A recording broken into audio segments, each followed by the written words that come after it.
दोस्तों अगर आप सीओजे यानी कि सेंट्रल यूनिवर्सिटी ऑफ झारखंड के यूजी के कोर्सेज में एडमिशन ले रहे हो और अगर आपका कैटेगरी एसटी, एससी, ओबीसी या फिर ईडब्ल्यूएस है तो ये वीडियो एंड तक जरूर देखिएगा, अदरवाइज आपका एडमिशन भी कैंसिल हो सकता है। तो चलिए वीडियो स्टार्ट करते हैं, लेकिन उससे पहले अगर आप चैनल पे नए हो और सीओजे से रिलेटेड इस तरह के अपडेट पाना चाहते हो तो चैनल को जरूर सब्सक्राइब कर लेना। साथ ही इस वीडियो के डिस्क्रिप्शन में हमारे व्हाट्सएप ग्रुप का लिंक है, जाकर के ज्वाइन कर लेना और साथ ही आपको इंस्टाग्राम पेज का भी लिंक देखने को मिलेगा, वहां पर भी फॉलो कर लेना ताकि आप लेटेस्ट अपडेट लेते रहो।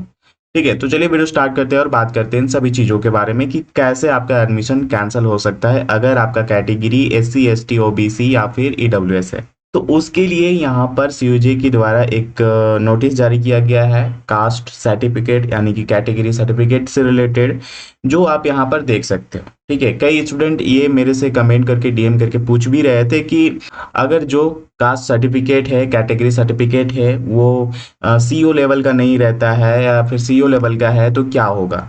ठीक है, तो उसका जवाब आपको इस वीडियो में मिलने वाला है, बस केयरफुली आप इस वीडियो को एंड तक जरूर देखिए।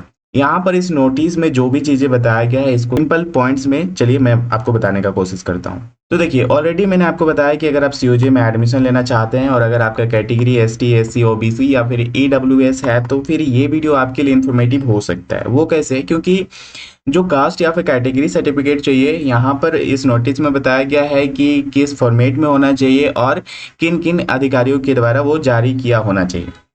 ठीक है, अगर कहीं कुछ मिस्टेक होता है तो फिर आपका एडमिशन भी इसमें अटक सकता है, इसलिए इसको ध्यान से देखिएगा, समझिएगा। ठीक है, जो नोटिस यहाँ पर मैंने आपको दिखाया था, ठीक है, ये जो नोटिस है इसी का ये इजी पॉइंट में मैंने आपको समझाने का यहाँ पर कोशिश किया है। ठीक है, उसी को मैं आपको यहाँ पर बता रहा हूँ।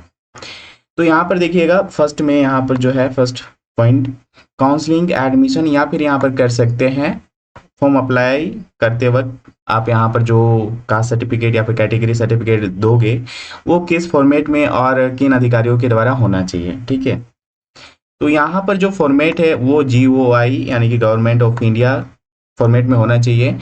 और ये जो कास्ट और कैटेगरी सर्टिफिकेट है ये 1 अप्रैल 2026 या फिर उसके बाद जारी हुआ होना चाहिए।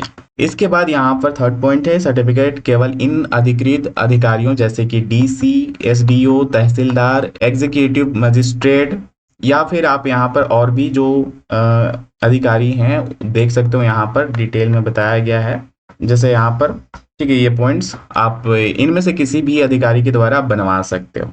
इसके बाद आगे यहाँ पर बताया गया है कि अगर आपके पास सही फॉर्मेट या फिर इन अधिकारियों के द्वारा जनरेट किया हुआ कास्ट सर्टिफिकेट नहीं है तो फिर आपको रिजर्वेशन का लाभ नहीं मिलेगा और आपका एडमिशन जनरल कैटेगरी में हो जाएगा। ठीक है, कई लोग ये पूछ रहे थे कि यहाँ पर अगर मेरे पास सीओ लेवल का कास्ट सर्टिफिकेट है तो फिर क्या होगा। तो यहाँ पर बताया गया है कि यदि आपके पास सर्कल ऑफिसर यानी कि सीओ के द्वारा जारी किया हुआ सर्टिफिकेट है तो उसको प्रोविजनली स्वीकार किया जाएगा। ठीक है, अस्थायी स्वीकार किया जाएगा। लेकिन अगर आपको सीट मिल जाती है तो सीट अलॉटमेंट के 15 दिनों के अंदर ऊपर बताए गए अधिकृत अधिकारियों में से किसी एक द्वारा सही सर्टिफिकेट जमा करना होगा। देखिए, अगर अभी आप फॉर्म अप्लाई कर रहे हैं तो सीओ का जो यहाँ पर कास्ट सर्टिफिकेट है वो अप्लाई कर सकते हो उसके थ्रू। ठीक है, लेकिन अगर आपको एडमिशन यहाँ पर मिलने वाला है, सीट मिल जाती है तो उसके 15 दिनों के अंदर ही आपको ये जो है DC, SDO, तहसीलदार या फिर और भी जो है उनके द्वारा इशू किया हुआ जो कास्ट सर्टिफिकेट रहेगा वो आपको यहाँ पर जमा करना होगा। ठीक है, 15 दिनों के अंदर जमा नहीं करने पर एडमिशन कैंसिल कर दिया जाएगा। यही मैं आपको बताना चाह रहा था कि अगर आप CO लेवल का कास्ट सर्टिफिकेट है आपके पास और एडमिशन लेना चाह रहे हो तो फिर आपका एडमिशन कैंसिल भी हो सकता है, अटक सकता है। ठीक है, तो इसलिए ध्यान रखें, अगर आप SC, ST, OBC या फिर EWS कैटेगरी से हैं तो GOI फॉर्मेट का कास्ट सर्टिफिकेट बनवाएं और सर्टिफिकेट की इशू डेट जो है 1 अप्रैल 2026 या उसके बाद होनी चाहिए। और साथ ही यहाँ पर ये ध्यान रखें कि अधिकारी DC, SDO ये सभी होने चाहिए। ठीक है, तो दोस्तों आई होप सो कि आपको समझ में आ गया होगा इन सभी पॉइंट्स के थ्रू।